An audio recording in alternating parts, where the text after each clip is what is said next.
Makeup Misha with Cake Face Chronicles here, y'all.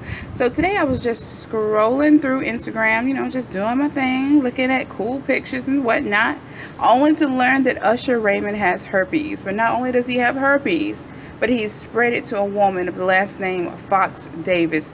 Now rumor has it that she was a bridesmaid in a previous wedding to his previous wife, of course.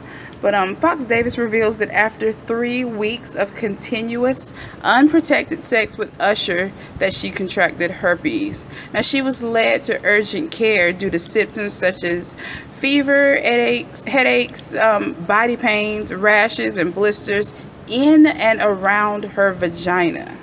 So she confronts Usher, where he insists that he was clean. He has a clean bill of health, no kind of STDs, none of that. That ain't him. That's not Usher. His dick is clean. Now, though the doctor of Fox Davis diagnosed her with having herpes, which forced him, Usher, being him, to go ahead and get that blood check, that blood test needed to detect herpes. And lo and behold, Usher has herpes. Now, he has given it to Fox Davis. Now, Usher then admits that he was exposed to the disease around 2009 to 2010. He then empathetically apologized to Fox Davis, all that whoop-de-whoop-de-woo. I'm sorry, we'll handle it. And they agreed to do it out of court, where he paid her an amount of $1.1 million. Like, damn, Usher, like, for real?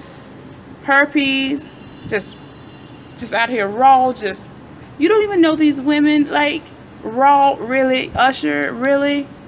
But I don't know, though. 1.1 is just, I don't think that's enough for me. It wouldn't be enough for me, and now I have to live with something that's incurable. Like, there's no cure. I'm stuck with this forever. I don't know, y'all, but let me know what you think about this. Leave your comments below. I will talk to you in another video. Bye.